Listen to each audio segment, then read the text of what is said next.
In a world filled with intergalactic space battles, metahuman destruction on a global scale, and psychopathic serial hauntings, there's only one team who can make sense of it all. When your world is overrun with rampant pop culture, call Loop and Larry, Guardians of Geeks.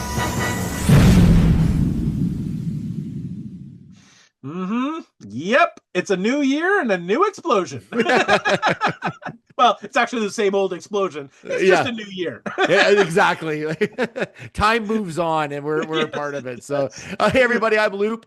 And I'm Larry. And this is Guardians of Geek. And this is one of my favorite shows of the year. This is our recap show, the year in review. And of course, we're reviewing 2025. And there's lots to talk about. We've got a couple guests standing by. All right. And here we have our two illustrious companions here. We got Backstage Ben, and we've got Neil, Temple of Doom, here back again this year for 2025. Looking back. And this is pretty exciting. We're going to do 2 episodes. We're going to look at movies, TVs, open category, and we're also going to do what we're looking forward to in 2026. This episode, of course, is just going to be movies, and we're going to do our open category. So we're going to do hits and misses for each, and we'll start with movies, and let's just go to hits right away. And Larry, I'm going to start with you right off the top. Okay, so just to preface all of this stuff, I've been keeping tabs of my hits and misses literally since January 1st, 2025. So every time I came out of a movie theater or watch a TV show, I'd write it in the category. So my list is really, really long, but I do have one for each, pretty much. Okay. So my hit movies this year was a struggle because there were a lot of top-notch, really solid movies. And okay, so I struggled between Sinners, One Battle After Another. You got the easy category. What's that? Yeah. You got the easy one first on the movies. I know. But my big struggle was Kill Bill, The Whole Bloody Affair. That was near the top of the list, but it's also not a new movie, although there were new scenes. Anyway, that's not what I chose. My top movie of 2025 was The Life of Chuck. I went with Life of Chuck for a couple of reasons. First of all, I thought it was phenomenal. I just thought it was such a beautiful movie. It was Stephen King, on his beautiful side, his like Stand By Me side, his, really, deep-seated feelings and emotions and that sort of thing. And I just thought it was just so wonderful. It was just a feel-good, like life-affirming kind of movie. And it just made me feel good. The other reason I'm picking it is because it's the first and probably only movie that actually made me read a book.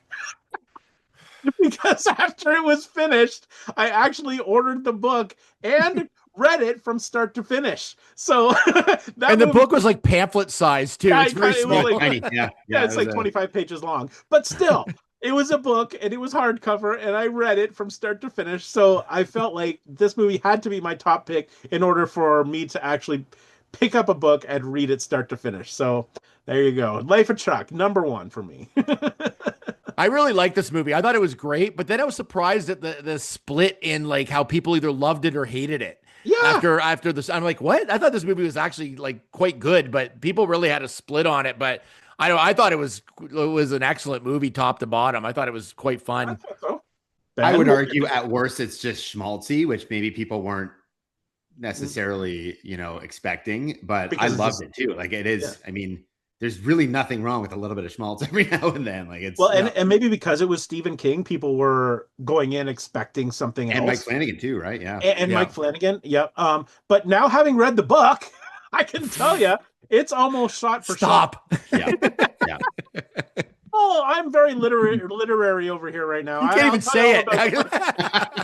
I'm literally. I can read now, so I'll tell you about the things I read. It's literally almost shot for shot the book. Like it is a very, very faithful adaptation of the book, which was great. I think that was good. So, yeah, I'm sticking with that. Neil, your thoughts? Sentimental movie, but I liked it.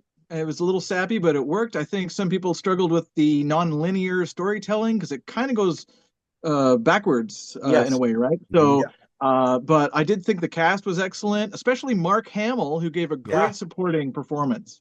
Did absolutely, yeah, I super liked it. super well cast. I just thought it was great. I loved it. I think I saw it twice in the theater before I read the book. Did I mention that I read a book? Yeah. Oh my God! Stop it. Okay, moving on. I'll jump on that, like, because mine's very similar. It's also Stephen King, and it also had Mark Hamill in it, and it was The Long Walk, Right. which I loved, and I didn't think I was going to like it as much as I did. Going in, I hadn't read it. I had no idea really what it was about walking in.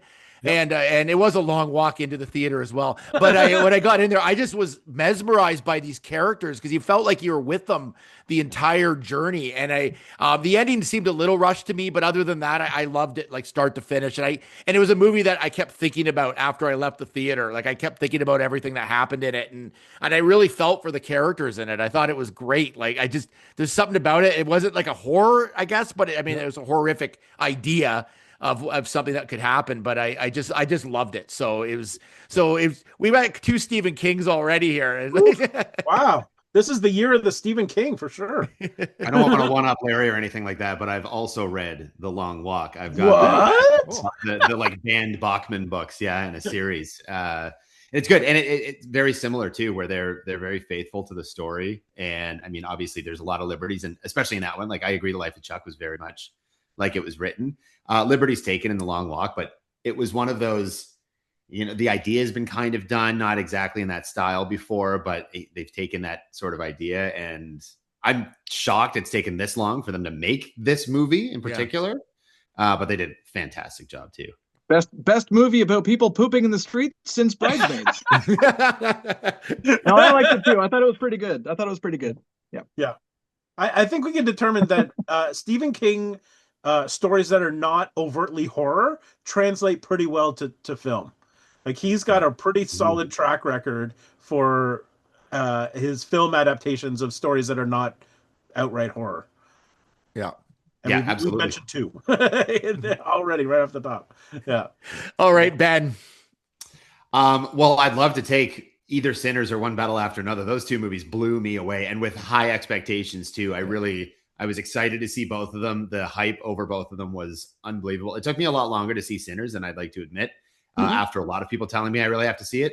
But I was absolutely blown away. That contains likely my favorite scene in any movie ever. That the musical scene when they just open the bar in Sinners is absolutely so good, unbelievable. I was not expecting that, and it took like a little bit of time for me to kind of realize what was going on, and then as I'm in it, I'm wrapped up in it. I've watched that scene itself over and over again because it's perfect. It's a perfect scene. I really, really enjoyed that. And same with One Battle After Another. I didn't expect to like it as much as I did. I expected to really like appreciate it, that kind of thing. But I was like, I've never been so wrapped up in a movie and enjoyed every frame of that movie. Yeah, agreed. I chose Life of Chuck because I chose it for my personal reasons, but I actually think One Battle After Another was a better movie. I actually think that I was more affected by Life of Chuck just because of the story and the way it was told. But I think like I came out of one battle after another thinking I've never seen a movie like this. No. Like that movie to me blew every other movie out of the water. Like no other movie could touch it cinematically. Talk about absolute cinema. That's what this was. Yeah, I agree. It was such a good film. Neil, did you see? What's your take on that? Sure.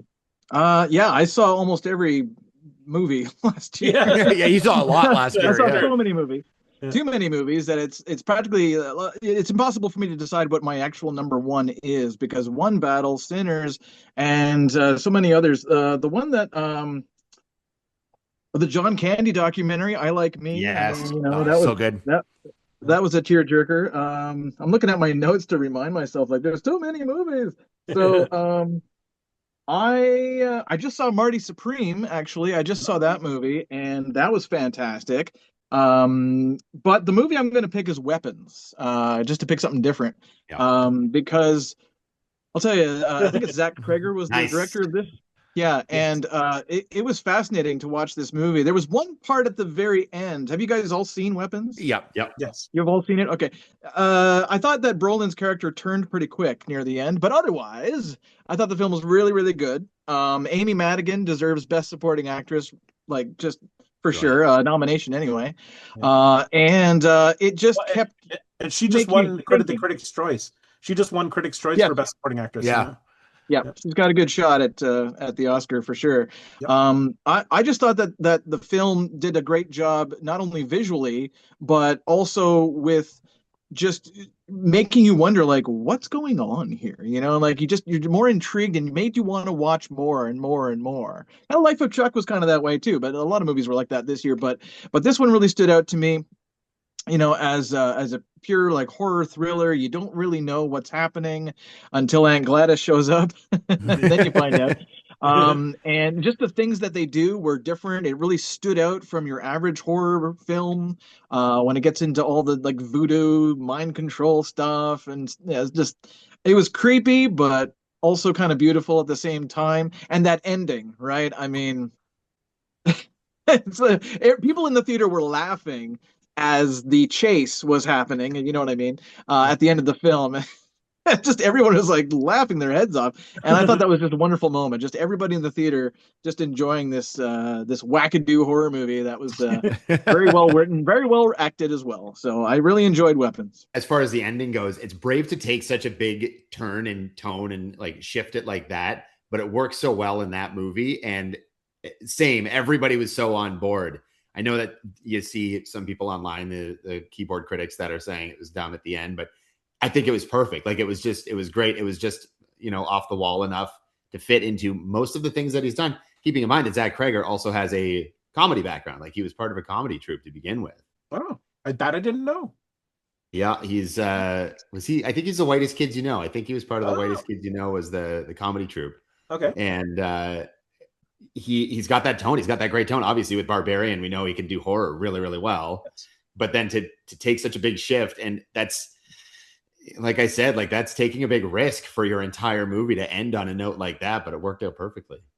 Yeah, you're talking before about your favorite scenes of like the year or whatever it was. Like that one for me, that scene, I loved it. I was so into that. I'm watching those kids just chase her through all those places, and like it was just the way it ended. I was like, this is so fun. Like it was just a fun ending to that movie. And I like the way it was all kind of separate stories that all sort of like came together. You could see how everybody kind of got to where they were. It was just a different, like, sort of, I mean, we've seen that kind of storytelling before, but it was just fun to see it in a horror movie version. It was just so well done start to finish, and I was so into it. I just loved it. Any other movies anybody wants to throw out there? Is there hits that you had maybe on in your list that you didn't? There was, I had, the other one that was very, very close was Frankenstein. Yeah. Guillermo del Toro's Frankenstein. I just thought it was beautiful. Like I just thought, I mean, Guillermo del Toro is one of these guys one of these directors that I can do no wrong in my eyes. I mean, I don't think he's really had a fail for me. But this was his passion project. He put everything into it, and it was just such a unique take on the Frankenstein story. And I thought it was beautiful. Like that was close to the top two for me. I just loved it. I appreciated his care and love that he put into it more than the movie itself. I think, like you've seen so many different iterations of Frankenstein. I thought it was pretty close. Like it was a pretty like faithful-ish adaptation of the actual original story. Mm-hmm. But yeah, the set design, the costumes, all of the care that he put into that was incredible. As with everything, yeah. I agree. He does no wrong, even if the script is not the best. Everything else about it, the technical parts of it, are always really, really good. And it's just so visually stunning. Like it's hard to take your eyes off of a Guillermo del Toro movie. I find he just makes every scene like a painting. So and that whole gothic feel is just right up my alley. I love that sort of gothic horror. So yeah, that one did it for me too. Yeah, I want to give a shout out to Bring Her Back. That movie, so good. I have not seen it, so no spoilers. Okay, no spoilers, but that is I'll at the very least, just the byline, basically, you think of like grief and trauma and how that has translated into horror in the past 10 years or so. Yeah. This one, it has, again, when we're talking about specific scenes, it's got a scene that has stuck with me and makes my whole body I know shiver. exactly what you're talking about, yeah. And it got to the point where I was driving with my wife and I just had like the quakes, and I had to tell Sarah why, because it sticks with me. And it's just the sound in it, everything that is involved in it is so gross and creepy. And that's another, those two brothers, the Philippou brothers, they're just horror maestros. Right, they're 2 for 2 because their last, I can't remember what the last one was called. Talk it was to me. Talk to me. And it was fantastic as well. Like I was so intrigued with everything they've done so far, and I think they're a force to be reckoned with going forward. I think Absolutely. like that movie was so, I forgot about that movie actually because I remember loving it when I saw it. I should have I should have picked that now. I don't know. It was so good. Sorry, go ahead, Neil. Yeah. I was just going to say, I got a small little movie that you guys probably haven't seen, unless maybe you have Apple TV. It's a movie called Bob Trevino Likes It, and this is a John Leguizamo movie. Oh, and this is a hidden gem. All right, a hidden gem. I'll be very quick. It's a movie about this woman whose father hates her. It's a stepfather, and then she goes on Facebook to try and find her real father, and she types in the name Bob Trevino, and she finds this other guy named Bob Trevino who's not her father, but it's John Leguizamo, and they just wind up connecting, and they just and she just he becomes like her father. He becomes like, it's like a sentimental movie, kind of like Life of Chuck, but he becomes like such good friends that he actually winds up really caring about this stranger, this Facebook friend, right? And you can't trust all your Facebook friends, but in this case you can, and it's a wonderful little movie that most people have never heard of. So I wanted to give it a shout out. It's kind of a forgettable title, but Bob Trevino Likes It. It's kind of not a great title, but it is a great little sentimental film that I definitely recommend. Excellent. I've got one more real quick shout out that I have to mention again. I don't know if any of you even saw this movie. It had a very, very short theatrical run. It was called Warfare. Yes. Did you see Unreal. it? I saw it. I haven't seen it. I don't think it for a long part of the year was the top of my list. It's like 90 minutes, I think, roughly, but real time. Like a very, very small battle is it Afghanistan? Is that what they were? Yeah. But it was a real. It could have Iraq, yes, Iraq, but it was a real battle. But they shot it in real time. So the way and it all takes place essentially in a house, in one setting or two settings. It's very claustrophobic. It's very graphic, and it's probably as real as you're gonna get, as far as seeing what war looks like. I mean, this is like the Saving Private Ryan of Iraq, of the Iraq War. It reminded me of Black Hawk Down, is what it reminded me of, which is another movie about, it's kind of an anti-war movie where it's like, hey, like, this is reality. Like, people get killed and people get injured, and the horrors of that, and how the team comes together to save the injured. Yeah, it was harrowing. It's harrowing because you had so Ray Mendoza was SEAL, like it was his based on his experience, and Alex Garland was the co-director and the writer of it too. So you've got such talent behind the screen. I'm shocked it didn't have more love and like more hype around it, because Alex Garland, like Civil War last year, I thought was fantastic. Obviously, the guy behind Annihilation, the 28 Days and Years and Everything movies. He's built a bit of a name for himself, but I guess, man, not enough for that to have gotten more love, because it should have. I don't understand it. I don't understand how that movie didn't last and didn't make the impact it should have, because it was definitely in my top 5 movies of the year. It was earlier in the year, I think, just like Black Bag, which is another good movie that was earlier in the year. So we kind of forget it because, December, January, we forget about movies a year ago, but it's unfortunate because that's a good one. Anyway, there you go. The only other one I want to throw out there, and I don't know if anyone saw it. It was VHS Halloween. Did anyone see that? Oh, yep. Did you see I do like those series. Because I find that series very hit and miss as a series, but that one I thought I loved it. Like, it was campy enough, it was fun enough, it was scary enough. It was just kind of a surprise. I just sort of threw it on to watch it, and then it was like, oh, this is actually really good. I really enjoyed it. Yeah. And we got to wrap up this segment, but we can't wrap it up without a little quick mention of Spinal Tap 2: The End Continues. We just have to. I mean, I like Spinal Tap. Pardon? I loved liked this it too. movie. I just thought it was a great. I mean, it's not a perfect movie, but it was a perfect sequel. Like it was a perfect sequel 25 years later, or 40 years later. I don't know, 35 years later. It was, I just thought it was wonderful. Like it was just a feel good. I just loved it. They did such a good job. And I was so worried going in. I was like, please don't taint the legacy of the original, because that happens so frequently. And they absolutely didn't. They just nailed it. I just wanted to give a quick shout out because that's it was good. And I there was a few parts in it where I was like, they must have cut stuff out, because there was a few like weird, weird sort of like exits of people and stuff that didn't make any sense, but I think there was more to it. But other than that, I thought it was well done for what it was. Like I enjoyed it. I laughed throughout, but I thought it was good. So it was good, real good. All right, now we'll head to my favorite, which is the worst movies of the year. And they don't have to be the worst. It's just movies that like were disappointed you or for whatever reason. They're not necessarily the worst, but I might have the worst, but we'll see what happens. All right, Neil, we'll start with you on this one.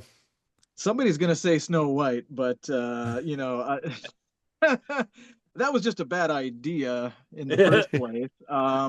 And then the Lilo and Stitch adaptation, I know it's for kids, but it was a terrible adaptation of the animated film. They changed the antagonist, and it was not good. What did I write down here? The Housemaid. That was a piece of crap. Despite the fine, Sydney Sweeney's a pretty good actor, but the movie itself it's really bad. It's not good. Conjuring: The Last Rites. I know some people thought it was just okay, they're wrapping up The Conjuring, but I thought it was terrible. Terrible movie. But the very worst movie of the year is a movie that wasn't even made anytime recently, and it was made in like 2021 or something. I know it was gonna be. God. That is the Ice Cube War of the World. Yes. And I feel bad for the guy because I love Cube, he's a good too. guy, but Yeah. But the movie was, again, just like Snow White. It was a bad idea from the get-go. And I think the worst part about that movie, not just because it's cheesy with terrible effects and everything, and just very unrealistic acting at times, but the worst part about it is that you guys don't mind if I spoil the ending, do you? No. We've all seen it. Have you all seen it? I think we've all seen it. Yeah. It doesn't matter anyways. If like people can run out and see it. Yeah. They're saved by Amazon delivery drivers because this movie is produced by Amazon. So I just went like, so this is like, it's like if Sony did this or Universal or something, Paramount said like, well, thanks to the Paramount people, it's like, what? It's just, oh my God. It made the Spielberg War of the Worlds movie, which is okay. I thought it was all right. It made it look like, Star Wars. So this was a really bad movie, really bad idea, and I don't blame Ice Cube. I never blame an actor for taking a job, but pretty lame. Yeah, and the part of it that bothered me, I mean, so many things bothered me about it, but what bothered me most is that they obviously, I mean, it was shot during COVID, so none of the actors could interact, and it was so glaringly obvious that they were shooting scenes so that none of the actors would be in the same room together. Like Ice Cube was in a control center by himself. Like, why wouldn't there have been other people in that building at least, like walking by the window or something to make it? It was just so blatantly COVID related. It just don't. Like, if you can't put your actors together, because then that means they had nothing to feed off of. Like they weren't acting to somebody else or even to a green screen. Like they were not with each other. So they were just reciting lines. It explains the no chemistry. The last one I have on my list that I wanted to mention super fast is Jurassic World Rebirth.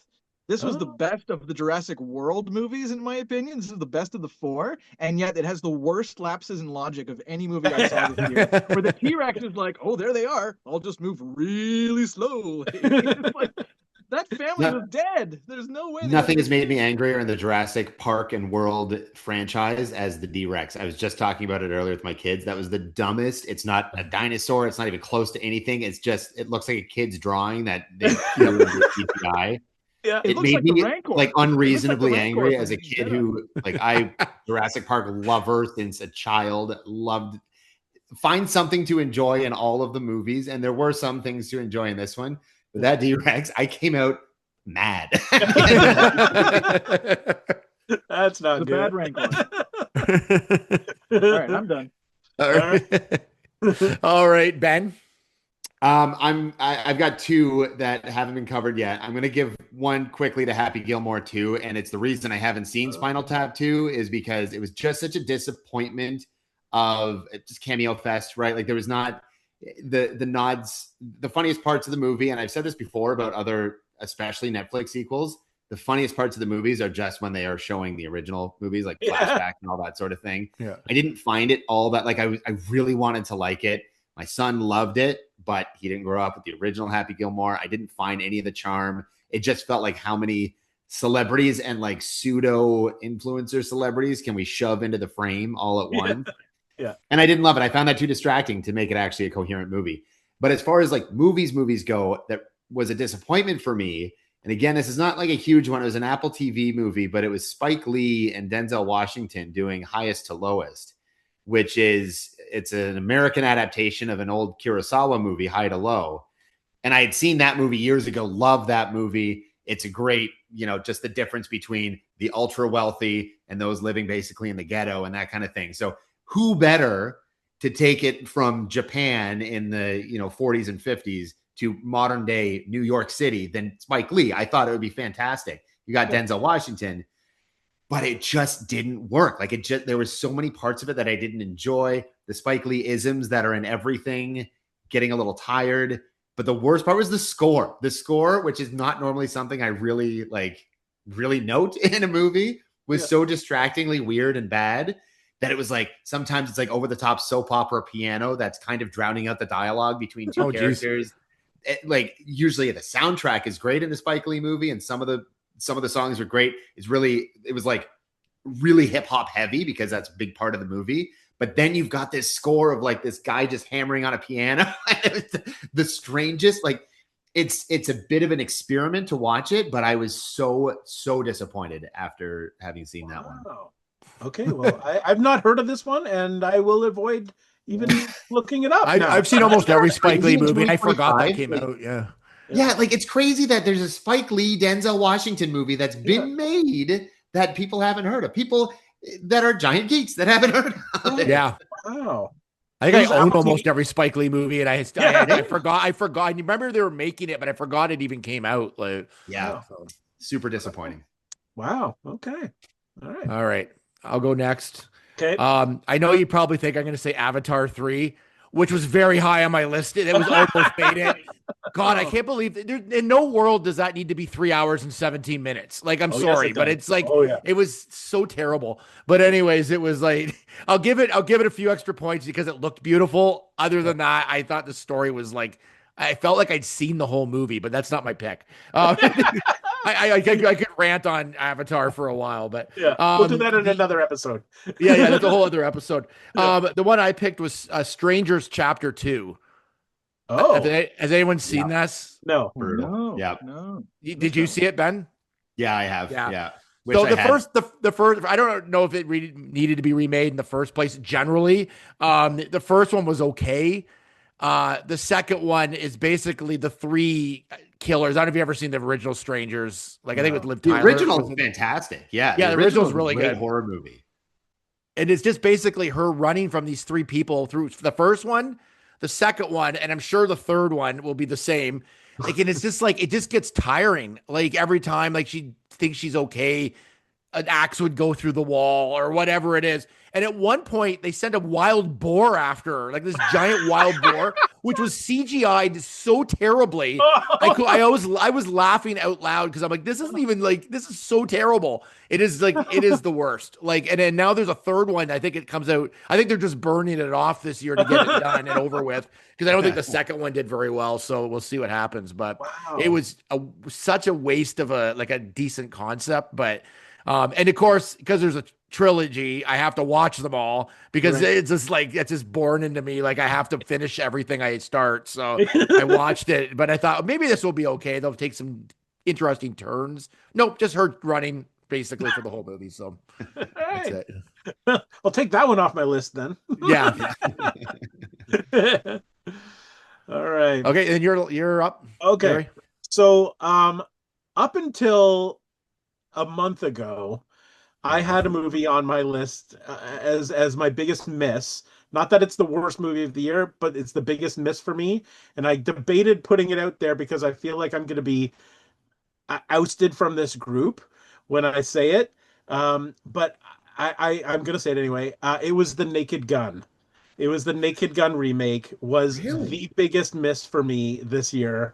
I did not connect. I'm a huge Naked Gun fan. I love the original Zucker brothers. Like all of their Airplane. I love those things, and I grew up with them. Like I remember renting them. So I mean, so I was a little bit hesitant going in because I wasn't sure how this was going to go. I'm not a huge Liam Neeson fan. Like I'm not a huge fan of his, although I love him as Qui-Gon Jinn, so there's something. But I couldn't connect with his being Frank Drebin's son. The age difference, and he didn't have the same dry delivery. I didn't think that Leslie Nielsen had. Leslie Nielsen was also very awkward. Like he would sort of kind of move awkwardly, but Liam Neeson is much more suave than that. And it didn't have that same thing. The other thing that I didn't like about it is that the originals, I mean, they were shot in a different era. So they were shot in the 80s. So production levels of production were different. But they were raw, they were low budget.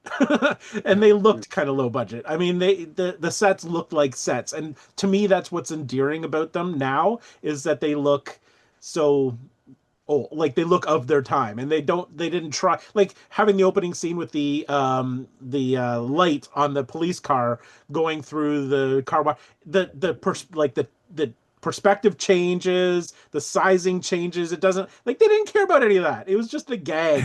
Didn't even matter that everything wasn't perfect. And that's what I liked about this one was so perfect. Like it was so Hollywood to me. I felt it just looked like a big budget movie, and to me that's not what The Naked Gun is. The Naked Gun is raw and low budget and full on goofy.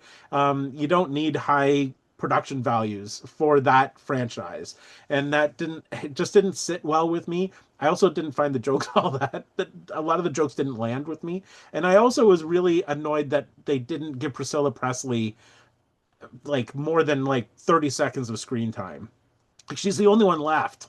Like she's, you know what I mean? Like I feel like that she should have had a bigger role in this rather than and OJ as well. Yes, exactly. No, OJ. Yeah, no, OJ's dead. Yeah, I don't remember. I don't even know. No, she's literally the only one left. Like I just feel like they should have. Like it's almost like they just kind of tossed her a bone. Here, just be in our movie for 10 minutes, or not even that. So I just thought they wasted that opportunity. Anyway. So that was a miss for me. That is not the worst movie of the year for me, though. Oh, okay. Sorry, I went on a bit of a rant there. Back to the worst movie. No, that was not it. The worst movie by far for me was Silent Night, Deadly Night, the remake. Oh God, I liked it much better than you did. But yeah, I have never sat through a movie so annoyed from start to finish.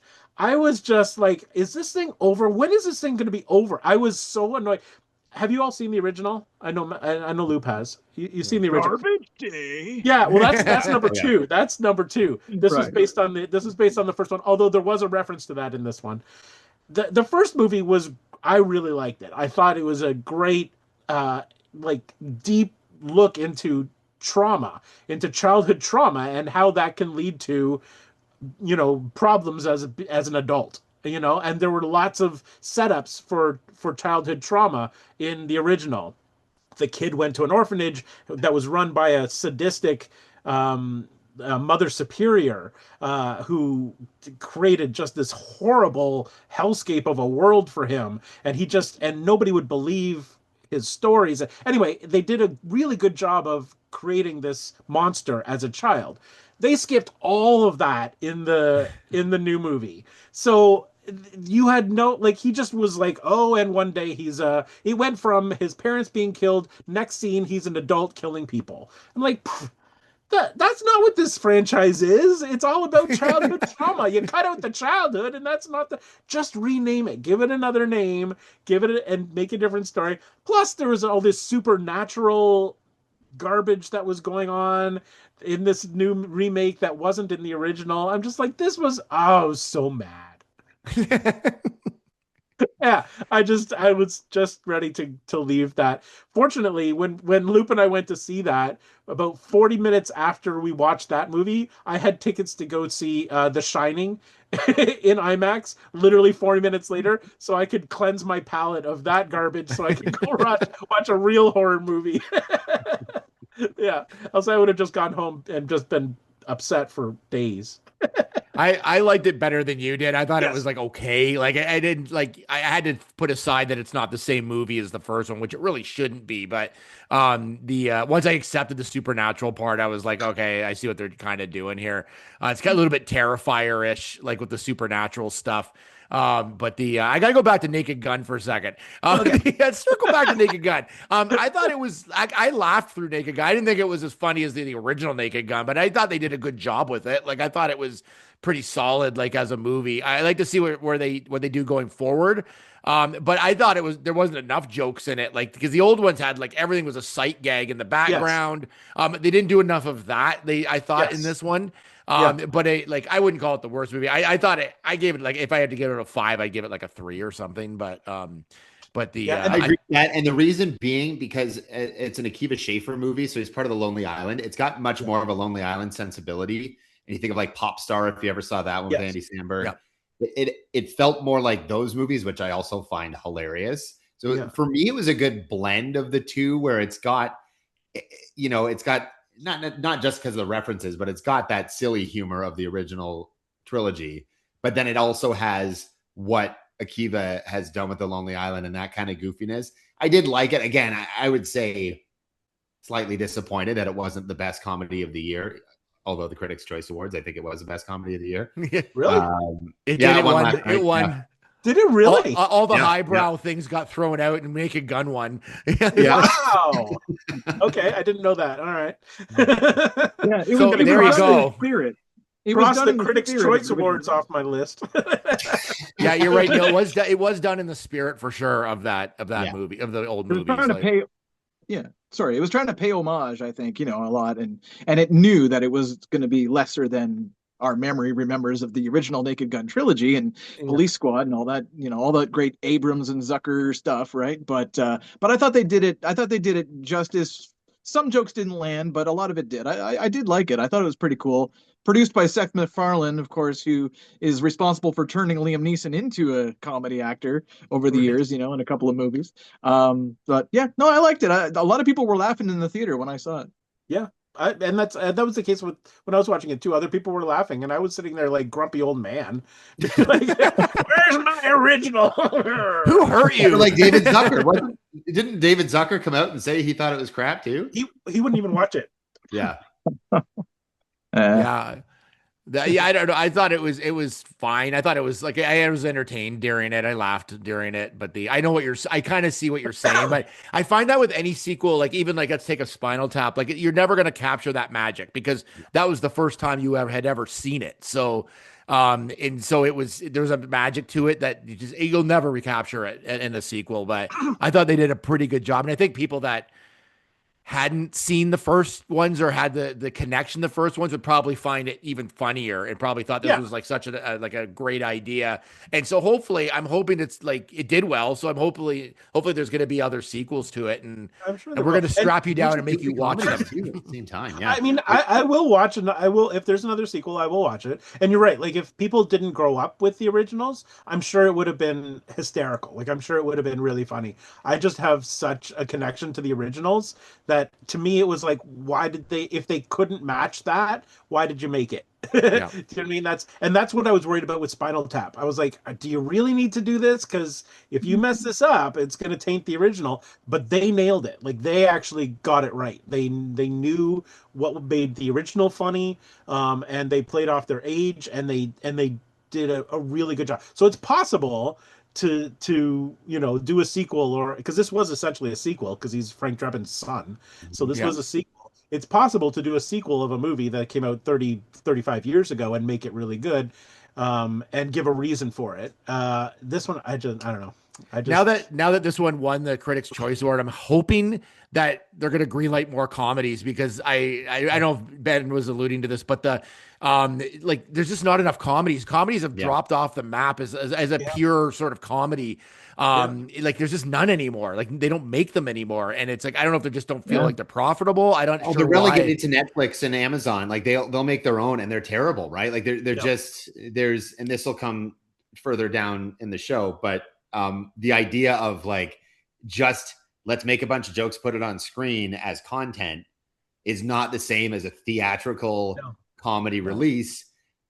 As far back as we could say, you know, Spinal Tap, Naked Gun, Young Frankenstein, all those classics, all the way up to the Anchormans and the Superbads and Step Brothers and all of those. We haven't seen just a straight up goofy comedy in theaters in a long time, because they're all just right into the streamers, and they're not good. Like what's happened to the Melissa McCarthy movies and the Kristen Wiig movies, and you know what I mean? Like streamers, like that's literally Melissa McCarthy's doing the streamers. Same with Amy Schumer. They're all doing Netflix, and they're just trash. And they're terrible. They're terrible. Yeah. But when they were releasing them in theaters, they were great. It's a shame. There's something about watching a comedy with a group of people as opposed to just watching it at home. Like there's an energy to it, like kind of like watching a horror movie. There's an energy to it that everybody seems to be part of. And I found with the ones on Netflix and that I don't connect with them like I would if I had seen it in the theater. I don't know if that makes sense, but you're either late night, like Saturday night, a little drunk and barely paying attention watches, or Sunday, a little hungover, sleeping through it. That's true. It's all Legacy sequels are the comedy is probably the hardest thing to do, like as a legacy sequel. Look at Happy Gilmore 2. I mean, that was just, there you go. Oh, that was terrible, but I kind of admire them for trying. At least they're trying to make more comedies. But anyway. Now, having said that, they think about Beverly Hills Cop, Axel F. I thought that was a good remake, like or a good. I thought it was fine. It was fine. Like, I enjoyed it. I thought it was okay. It's possible to do those things, but not necessary all the time. You don't always need. All right, well, let's move into our open category, which could be anything that you enjoyed last year. We'll start with the hits, obviously. Anything that's like could be a theme. It could be like something you bought. It could be anything that came out, movie, TV, video games, whatever it is. So I'll start with you, Ben, on this one. For me this year, and this is a weird one for me particularly, because normally I'm not big in like internet culture and that kind of thing, but the memes this year have been fantastic. I find like anytime something newsy drops, the memes that pop out of it have been so funny. And it's a bit of like you're living online and you see people that are way funnier than you and way funnier than a lot of Hollywood writers that are coming up with just even the top comments or whatever have been so funny. And specifically, I want to say this has been the year of Coldplay having a great year, because that cheating scandal that happened at the Coldplay concert is the funniest thing based on everything within the span of about 8 hours of that information dropping. Yeah. The memes were hilarious. And it was the point where I was actively searching them. I've never in my life actively just been like Coldplay memes or anything like that, because they've been so funny. And like, it shows people can be really sharp. And obviously it's a little mean spirited in this case, but it was just, at the end of the day, nobody really got all that hurt. It's a bunch of millionaires. They were divorced, blah, blah, blah. It was just funny. And it was people coming together to just rag on this situation that happened. I thought it was great. And it was really like, it was a highlight of outside of other people just giving me content. That was so funny to me. And I mean, we're looking now with all the serious news that's going on politically in the world. This Venezuelan thing, the memes are hilarious. It's still coming out. It's crazy. So you're saying 2025 memes finally hit their stride? They did. Like, it was a bit of like you got your news from memes. Yes. You were getting like different people's takes. It was great. And I found too, like even let's say something like the Oscars, if someone did anything weird, it was like instant meme. And I'm like, how are these people coming up with this stuff so quickly and so fast? And it's just like everything is like even Stranger Things, like everything is covered. Like there's nothing that someone hasn't found a joke or a different take on. And it's incredible. I know exactly what you mean. Like I like sit and just laugh, and then I'll go into the comments and just start laughing at the comments people are dropping. And they're so good. It's just so good. People are like so clever And they're on fire right now. They're on fire. That's where you see the good part of the internet, where like the Yes. big news stories, people are very clever and funny. When it's the smaller time stuff like local and all that, people are horrible. And we don't want to talk about that. But like when it's a big news story and you get the cream of the crop that's coming out and all these funny jokes and everything like that, I was dying. It was the best. So good. I just like knowing that there are funny people out there. Lots and lots of really funny people. The sarcasm's dripping like large this last year. Like it was so good. And Hollywood's stealing all their ideas, right? Yeah, they're on Instagram. exactly. Like, I'll take that. I'll take that. Maybe these meme writers should be actually writing for Hollywood. I feel like the wrong people are in the writers' room sometimes. That's great. Yeah. I mean, sometimes somebody can make one good joke in their entire life, so long as it's in a meme or it's like they've done it. All right, Larry, what about you? Okay, so my favorite thing about this year, and it may not be new to this year, but it just seemed to happen a lot, was re-releasing anniversary movies back into theater. Into theaters, and specifically in IMAX. It gives people a chance to see movies that came out 45 years ago that you may not have seen on the screen. Gives you a chance to actually see them on the big screen, and it just and they're remastered, so they're beautiful. The soundtracks are beautiful. So this year alone saw on the big screen, we saw Jaws, Back to the Future, Apollo 13, Breakfast Club. One Flew Over the Cuckoo's Nest went back to the big screen. The Sound of Music, 60th anniversary. Mad Max Fury Road, 10th anniversary, went back to the big screen. And The Shining, 45th anniversary. Like the theaters were populated by these classic, awesome movies that, like, a lot of these I never saw on the screen because I was too young. But I like I said before, I went to see The Shining in IMAX, and I've seen The Shining a 1,000 times. This was a totally different experience. Everything was huge. The soundtrack was massive. I'm hearing instruments that I'd never heard before. You're seeing details that you've never seen before. Same with Back to the Future. I saw that in IMAX. Like that, totally different. The whole opening scene in Doc Brown's lab in his air. I was seeing clocks that I had never seen before. I was seeing set pieces. It was just fantastic. Like, give me a classic movie on an IMAX screen and I'm there. I don't even care what it is. It's just, I love that they're doing this. Like, I love that, I mean, I don't know if it's saying something about the number of movies that are coming out, that theaters have space for old movies to run for 2 weeks at a time on a big screen, but if that's the world we live in, then fill those empty spaces with the classics. I think it's great. I love going back to the movies to see classic cinema. Like One Flew Over the Cuckoo's Nest, I missed it on the screen. I would have loved to have seen that on a big screen. That would have been awesome. So for me, that was the best thing that came out of this year, was just seeing these things again. I was just going to say quickly, I think the most successful one, other than Kill Bill, The Whole Bloody Affair, I think the most successful re-release might have been Star Wars Episode 3, Revenge of the Sith. I saw that in the theater on April 30th this year. Yeah. And everyone was just so happy. It's like, good Star Wars movie.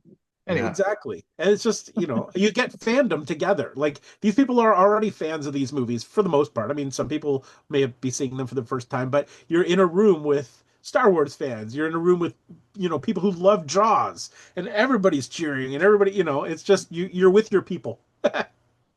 The pro and con that I'll give to that, the pro being it goes to show the movies that have been made, like the classics, the certified classics, are evergreen. They'll always be entertaining. People will always go see them. Yep. And it goes to show that the stuff that's coming out now, there's not a lot of Hollywood content coming out compared to what's out on Netflix, Prime, all that sort of thing. Again, it's like movies kind of come and go really quickly. The con that I found, though, was I was so mad because I waited 1 week to see One Battle After Another in IMAX, and it was gone because freaking Avatar, the first one, just Avatar. It was like leading up to Fire and Ash. Yeah. It was like, let's throw some Avatar back in IMAX. We don't have a lot of selection where we are in IMAX screens. Yeah. So you do have to really hop on it once it's out. And again, like sometimes those anniversaries are just for the weekend or whatever it might be. Yeah. But I'm just bitter because Avatar pushed out One Battle After Another, me seeing it in IMAX. I did actually see that in IMAX. The re-release? Yep. I had to prepare for the new movie, of course. Oh my God. See it. Come on. Please. Watch Pocahontas and save yourself an hour and a half. Yeah. But now, having said that, but The Shining was supposed to be out for like a couple of days or a week, and it did well enough that it was in our IMAX theater for two solid weeks. Like, I mean, first of all, it's weird that there were no other IMAX movies that needed that space in 2 weeks. Yeah. But it's great that the theaters, were making enough money off of this classic film to keep it running on a premium screen for 2 solid weeks. Like I thought that was great, and it really should be a lesson to Hollywood to take a look back and see what made these movies classics. Like, why are people still paying top dollar to go see a movie that's 45 years old on the biggest screen possible? What So yeah, I just thought I was super excited. So now I'm like regularly checking the Cineplex app to see, because they don't promote these things very well. Yeah. You just happen to go on and see, oh, Back to the Future is coming tomorrow. I had no idea. But anyway, so yeah, that was a good one for me. All right. For me, mine's like I think maybe only Neil and I will appreciate this. Maybe, I don't know. Is the G.I. Joe Cold Slither sort of phenomenon they did this year. So I don't know if you're familiar with I know Neil will be, but there's like one episode of G.I. Joe where they form a band called Cold Slither. And so they took that sort of deep cut and made it into like, I bought like a big toy set. They put out a full album. Like there's an actual like band. I don't know if you can see it there. There it is.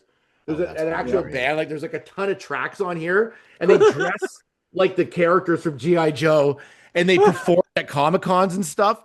I was so into this. Like, I thought it was like one of the coolest things. Like, the album's actually good. Like, listen to the album. It's like a heavy metal, like kind of 80s style. But like in the cartoon, they form this band and they basically Pied Piper a bunch of kids, right? Like they all get like hypnotized by the main track, which is actually a pretty good song. But it was just, I was like, they need to do more of this. They need to pick like kind of sort of like specific episode stuff and create some stuff around it. And I thought it was such a cool idea that they like found people to form this band. They made an album. They did like a whole re-release of the 6-inch toy. Like, it was so cool. And I bought it all. Like, I have t-shirt. I have like the whole thing. I couldn't stop because it was just such a cool, because it was always one of my favorite episodes. And I love that they grabbed that episode and just made it into a thing. And it was very, very cool this year. I thought it was just, being a Joe fan, I just was really happy with that. The one thing I would like is a new cartoon, G.I. Joe cartoon, but that's a whole other story. Like, we'll see where that goes. But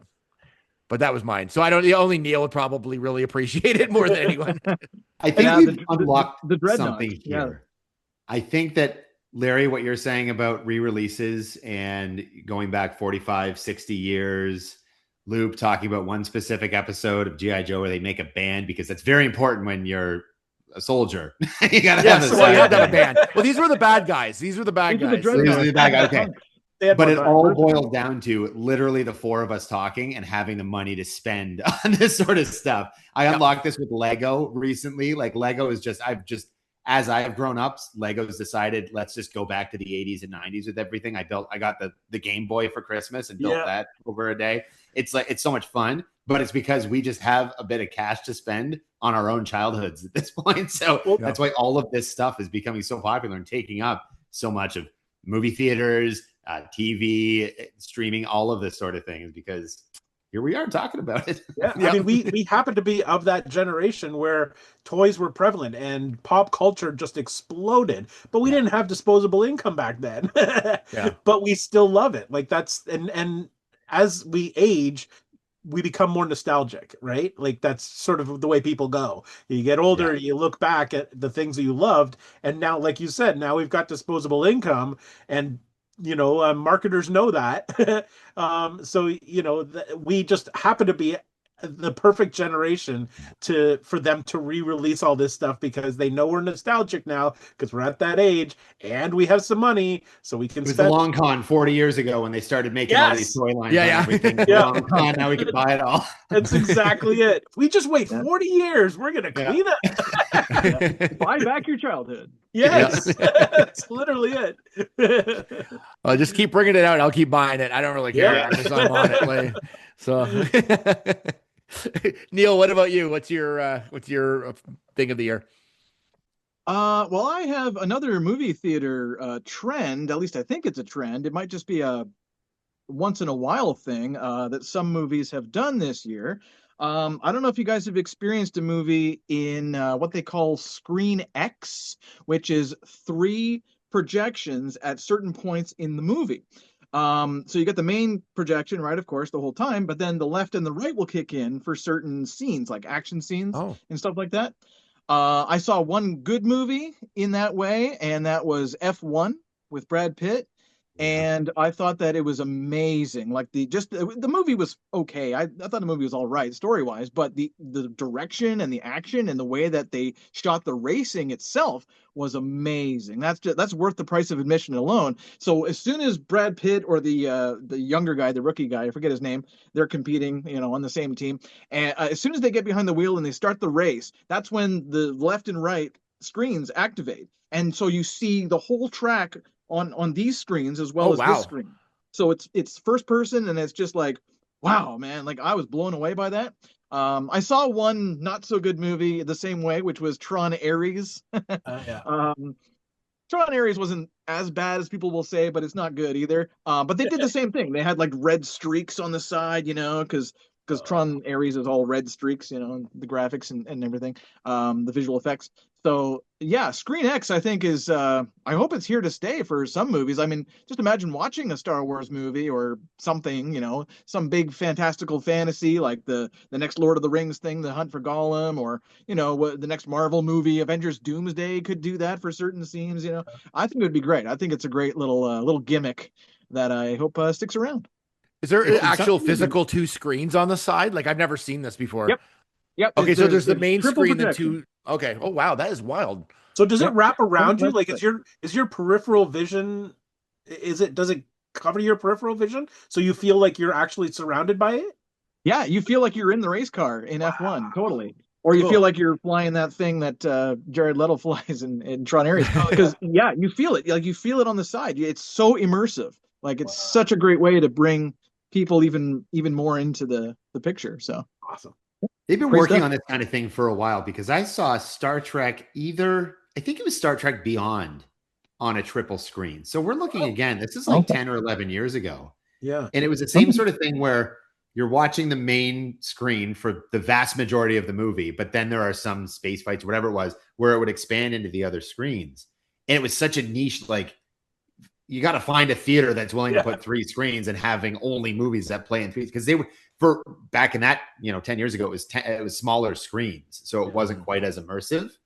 But that was something that was like 3D kind of came and went. Nobody really cared all that much. So they're trying all these different things, and I can't remember what it was called. It wasn't Screen X. It was something different back then, but it's the exact same idea.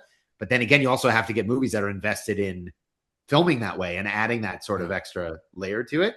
But I agree. I think if movies theaters want to stay relevant, and we all know that this year has been, very trying on movie theaters, and especially with this Warner Brothers potential buyout and that sort of thing, what's going to happen with that? There has to be a reason for people to want to go to theaters again, aside from, the IMAX will always do well, but to spend, $100 for 2 people to go out for a date night to go see a movie, you got to make it something super niche now. And I think that's the way to do it. Yeah. Well, I mean, remember that sort of technology has been around since I think like the 60s or 70s. It was Cinerama at the time when it was just one screen, but it was curved all the way like into the audience. So they shot it on like 70 millimeter, like super wide, and it would cover, like the whole movie was covering the screen. So they've done this wraparound. In fact, we had a movie theater in London where we're recording this called the Park, which is now a stage theater. It used to be a movie theater, and I saw Empire Strikes Back there, and they had that screen. So the screen was wraparound, and I distinctly remember I was like 10 years old at the time, and I remember that experience. So they've been trying to immerse people by wrapping around for decades and decades, but it sounds like they're nailing it now with these like expanding certain scenes. So, all of a sudden, boom, you're into it. Like that's a neat way to go. I'd be excited to see that. All right, well, let's go to the sort of the misses or a miss of this year that you like, trends or whichever. I'll start it off, and mine is the time between seasons of TV shows that it takes for a TV show to come out. Like, I'm going to give an example. House of Dragon comes out this year, and I could care less because I don't remember anything that happened. I can't connect with the characters anymore because it's so long ago. I can't remember what happened, and I just like a show shouldn't take 2 years between seasons. Even Stranger Things is a good example of a show that just took way too long. Like, the kids are like 40, like by the time it came out, like it was just way too long, like between seasons. And I think this is becoming a trend where they're like, oh, it'll come out. Like, I even heard like Pluribus will be like, I don't come out when it comes out. And I'm like, yeah, we need these shows. Like, if you want them to be successful, I think we need them to come out a little quicker, like, or even Severance.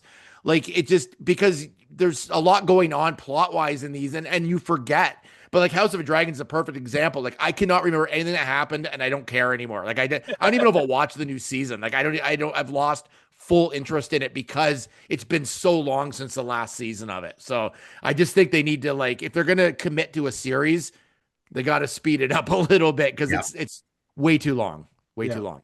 Got to strike while the iron's hot. There's this point in Stranger Things where Joyce says to Will, "You're a 12-year-old boy speaking to a 21-year-old man." Like, it's the weird, the fact that they even put that in there. It's just so nuts that they really did specifically, like, just a reminder, all these adults are still just children. Yeah.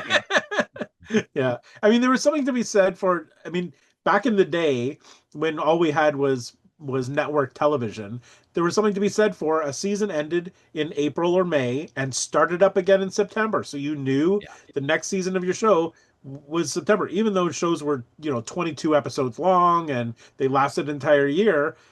They could still do 22 episodes in a season and then take 2 months off and give us another 22 episodes. Like, I know budgets are bigger now and they're trying to be more cinematic than they've ever been, but you're right. Like, if you're planning a show, if you're plotting it out, you should be given a timeline that is no more than maybe 1 year, 1 year between a show. I think that should be max. Like, I think if you cannot produce a second season or a follow-up season within that year, then pull the show. Like, it's too much. And it's also too hard to go back and rewatch 10 episodes of something because there's always something on. So it's hard to go back and rewatch to catch up. Especially when you're dumping them all out at once, right? When you're doing the whole series, this whole season at once. I really like that there have been shows. We've talked about this in past episodes about shows like The White Lotus and Only Murders in the Building, where, you know what, we're getting them fairly consistently. Yeah. And they're also week to week. So that kind of just adds to the longevity a little bit, as opposed to binging it over a weekend and then waiting 3 years for the next season to come out. Yeah. It takes you 8, 10, maybe 15 weeks to watch the whole thing. Yeah. But then it's only a year or so to get to the next one. Yeah. Yeah. I agree. Hollywood should take note of what we're saying here, because it's just well, they better. Yeah. I know they're listening. No, they're watching. Yeah. All right, Larry, how about you? So my worst trend for this year is kind of weird, because we've talked about this trend before as being really fun and exciting, but this year I think that they went off track, and that is they've misjudged their popcorn bucket releases. Last year was this, and then this year last year, like, popcorn buckets are awesome. I want to collect some of those things. And I'm specifically talking this year about the Downton Abbey popcorn bucket. Oh, God. Do they not understand the core audience of that movie? Like, you're not going to get a bunch of 60-year-old women coming in and looking to collect a popcorn bucket. That small popcorn and a coffee is all they need. Yes. Yeah. That popcorn bucket, and I'm not even kidding, at the theater that it ran here in London, they had that popcorn bucket sitting on the counter for sale for like 2 months after the movie was done, because nobody was buying the Downton Abbey popcorn bucket. Like, come on. Was it the building? What? No, it was like a bucket. Like, it was an actual bucket. It wasn't even good. But like, just not every movie needs a popcorn bucket. Except for Fantastic Four. That one needed a popcorn bucket. That one was okay. Yeah, that one was a good one. Yeah. Yes, that was a good one. And Back to the Future. The Back to the Future 40th anniversary came out with the DeLorean, which I actually bought. I don't know why I bought it. It's now in a closet. But anyway, I felt like I needed that one. But just be sensible, people. Like you don't need a popcorn bucket for every movie that comes out. Yeah. So just slow it down. It's overkill. It's overkill, and I also think it lessens the value of the good ones when there's one for every movie. Because when they first started coming out, you were like, oh, "What is this? This is a cool thing. This is exciting. We got to get there and collect this." But now there's going to be one. It's probably going to be there when you get there. Like it's not as exciting as it once was because now every movie has one. SpongeBob has one. I saw the SpongeBob one. Like, come on. Yeah. It's just calm down with buckets. Calm down with the buckets. That's your new novel. Yes. All right, Neil, you go. Worst trend. Well, I wrote down two things. The first one was just kind of, it's a brief thing, which was the Minecraft, let's, ruin the custodian's day thing at Minecraft. Just because this, let's just say when they say chicken jockey, when they say chicken jockey, we'll all throw our drinks and our popcorn everywhere and try to really destroy the theater. Like, that was a stupid trend, but it's not for our generation anyway. These are younger, idiots that are going to the theater and doing that. Same with the whole 6-7 thing. Like, I was just gonna say that. Yeah. Next year it's gonna be like GH or something. It's just random, it doesn't have any meaning, and that's the point, is that it's just completely meaningless. But my real as a serious pet peeve for me, I gotta say, is the AI videos, the Sora videos with dead celebrities, especially. I mean, it's one thing to see a German Shepherd with a bazooka and laugh and go, "Aha, that's funny," because it is funny. It's fairly harmless. We still shouldn't support AI videos because this is what Hollywood was striking about, But the real offensive stuff is how good they are now at making it so convincing that I predict the future. A lot of people are going to get scammed. It's going to be a picture of somebody's son, and they're going to animate the mouth, and it's going to be a shot with a jail behind them, and the jail, send me $7,000, Western Union. That scam, right? That old scam. I worry about stuff like that. I'm here in the GOA, the Greater Ottawa area, so I'm a Sens fan, and it doesn't matter what sports team you root for because they've done it to all sports teams. But if you go on Facebook, you go on YouTube, and some of these stories that they put out with AI are beyond bad. Like the Senators captain Brady Tkachuk, they put out a story saying his wife was in a car accident. And can you imagine being the family members watching that and reading that? And it looks legit. Yeah. You know what I mean? So I don't like how realistic that is getting. Some people are impressed and, it's just entertainment. But no, I think there's a real dangerous application potential here, for the future for that. I mean, Mr. Rogers' goofy videos with Macho Man Randy Savage and all these other dead people, that can be funny, sure, because we know they're dead. We know it's fake. But when it comes to the realistic stuff, like the stuff that would, make anyone believe it, and that's the problem. There's your problem. It's just like, what? Did you hear that? Oh, my God. And it's just, it works, and the more successful it is, the more that applications like Facebook will reward them automatically through their algorithm or whatever, and give them more clicks and more revenue for the uploader and for Facebook itself. So it's a terrible thing, but the AI, the automatic whatever Facebook, algorithms and YouTube stuff and Instagram, the people that run those programs, they're going to love it because, there's so many clicks, so much engagement, but it's terrible. It's not just morally terrible, but like I said, when it tries to be serious, and it says someone died when they didn't die. Oh, Michael J. Fox is dead. It's like, Jesus, stop, stop, stop faking this stuff. And just tricks for clicks, I call it. Tricks for clicks. Yeah, I hate that trend, and I know it's only going to get worse, but I hope it goes away. As someone who spends a lot of money for celebrity photos too, I've seen there's apps where you can like do selfies with celebrities and they look real. Like they're like, you'd be on the street and they'll have like Harrison Ford behind you and they look like real pictures. And I'm like, and I saw there's one that I saw the other day too, where someone's walking on a set and they're like posing with different celebrities. And like, I don't know if the real app looks that good, but I'm like, wow, like that's like you can do anything with anybody now, and like there's no proof of anything like anymore. So it's like that's half the fun of it. And when you can just do it in 5 seconds, like on an app, like it sort of just takes sort of the fun and the mystique out of everything now. So yeah, I agree. And like you said, I mean, people are going to look at your picture that you actually spent $400 for or whatever to stand next to the person, and they're going to question whether you actually did. Yeah. Like, did he actually do that, or is he just Photoshop, or did he just AI himself in there? Like, you know what I mean? Like back in the day, you saw that and you'd be like, "Oh my God, you actually met him! That's awesome!" But now, maybe you didn't. Yeah, it's true. Yeah, 100%. Painful. That is the world we live in. Yep. And Ben, I think, is the last one on this category.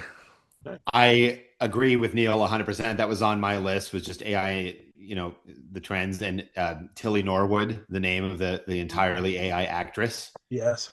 Which is crazy to me after the strikes and everything, that now they actually there's consideration of using this AI actress who's just feed her literally just code in the lines and she'll do it.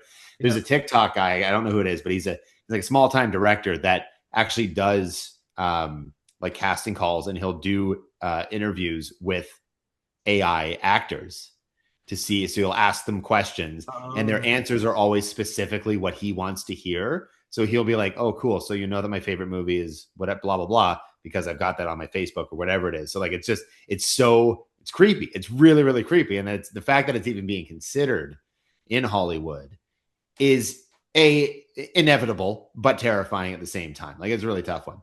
But so I had that, kind of wondered if somebody else would do that. My other thing, and as I've alluded a little bit previously, is the whole streaming versus Hollywood theatrical release trend, and the overtaking of streaming in this case now, where I've seen so many articles now talking about, okay, so Netflix, they're releasing Stranger Things into movies. They made $28 million in North America. That's great. Stranger Things is a different beast for streaming because it's their tentpole. Like, it is what has made so many people a Netflix subscriber. But there have been a lot of conversations, and I've been reading and hearing interviews with people who are producers, writers in Hollywood, talking about how basic they have to make streaming content now. And again, it's content over a movie or art or whatever you want to call it. It's just content. It's just putting more stuff out there. So there was one producer that was talking about, he was trying to get a show made, and too much was happening in the episode. They said, what we need you to do is you need your characters to talk about, to tell what they're going to do, because specifically they're like, well, what if somebody's, making dinner and they've got this on in the background? They don't want to rewind it. They're just going to miss all what's happening. The guy's like, well, then pay attention. Like, the whole idea is we're making sure that we're putting our life, we're putting our blood, sweat, and tears into these programs. We want to make what's good.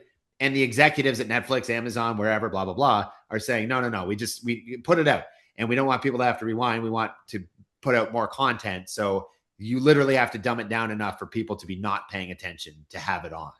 And that's that's a horrible trend in the idea of the arts and making content that, again, there are the executives, and, it's classic. You talk about the executives and the suits and the, all that sort of thing, but that's all they want. Like, in the streaming world, that's what they're looking for. And that's where we're looking. Like, we're talking about comedies aren't as good as they used to be because they're just dumb jokes that they're throwing out a bunch of jokes onto a screen for an hour and a half starring John Cena and we're good, it's a really bad trend that I'm seeing. And there's a lot of concern obviously around it, with the integrity of what goes into making a movie, and even having big names attached to it now. Like, big names don't mean quite as much as they used to, because the paycheck's often really good to just kind of show up at this point. That was it with Ice Cube and War of the Worlds. That's something that I wanted to mention too, was Neil, you said you can't put it past him for being a part of it. You especially can't put it past him because it's very clear he didn't even see the damn script before he looked at it. He was reading the script throughout the whole movie. Yes. He had it on the screen in front of him. Yeah. But it's like, does the check cash? Okay, I'm in. Yeah, exactly. But what's interesting about that is all of these like straight to streaming movies, how many of them are made by directors you've ever heard of? The very few ones, and Netflix is usually pretty good for that, right? Like Netflix will hire a David Fincher, or like they've got a few in their back pocket. Guillermo, right? Like Guillermo del Toro too. Yeah, but not a lot. Those are the. But I mean, like Guillermo will do. I mean, he did like Cabinet of Curiosity, like the show, things like that. But they will still keep their tentpole projects, their keystone projects on the big screen. Yeah, because that's where they know people are going to pay attention. And that's the thing. I mean, streaming is meant to be a background noise now. Like how many people actually sit and stare at your TV when you're watching a movie? We probably do. The four of us probably do. But I would say majority of people, that's not how they stream. They stream with their phone in front of their face or doing something else. So it's unfortunate, but that's sort of the way it is. And it's tough because there are it's jobs, right? Like it is nice to see as somebody who worked in the film industry for a brief period of time because it was hard, it's hard to get a job and to keep a job. It's nice that there are jobs out there, but at the same time, the quality is just dipped down where, again, we talk about, there was a point where in all of our lives where we knew every movie that was out. We knew every TV show that was on. We knew who was directing what, who was going to be in what, and all this. It's impossible to keep up now because there's just too much of it. And the fact that 3 out of the 4 of us didn't even know that there was a Spike Lee movie that came out this year. Yeah. That's ridiculous. How is that possible even? If I can riff off of what Ben was saying just a little bit, the other thing I hope doesn't happen is, like, I read this on Facebook, so it may not be true, right? Yeah. But I read that Netflix was pushing for theatrical movies to only be in the theater for 17 days until they go to streaming. That's going to kill movie theaters. So I hope that doesn't happen. Well, that was part of their deal with the Warner Brothers buyout, was that it was going to be a quick turnaround. It was, and the window between theatrical and streaming was a lot shorter too. Yeah, I don't know. Maybe if the movie bombs, but they shouldn't do it though at all. I don't think. No. Well, that's what they did with Frankenstein. Guillermo's Frankenstein. It went to theaters for 2 weeks, and then it went, or maybe even been simultaneously on. No, it was 2 weeks. I saw Frankenstein in theaters, and I saw Wake Up Dead Man in theaters too. Before the Knives Out one, for sure. I did the same thing because if given the option, I will go to the theater. But if I only have 17 days to do it, the chances are very small that I could find a available time in there. Like, they're just not making it easy. And it's unfortunate because they're forgetting what movies are about.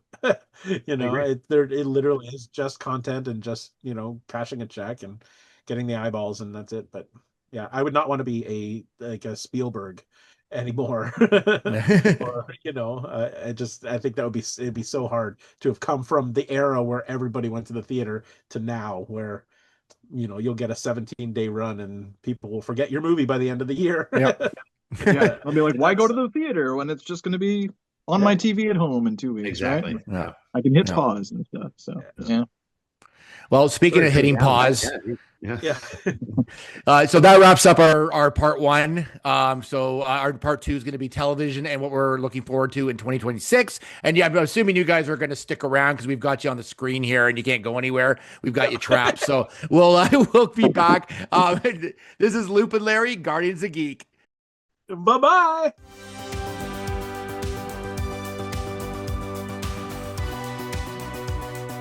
Produced by Matthew C. Loop and Lawrence Simner. A Loop and Larry production. Bueller. He likes it. Hey, Mikey. Bueller. Bad news. Fog is getting thicker. And Leon's getting larger. Inconceivable. Brian's right. It's an elf. Wax on. Does Barry Manilow know that you raid his wardrobe? Oh, Captain, my Captain. Life moves pretty fast. You don't stop and look around once in a while, you could miss it. Wax off.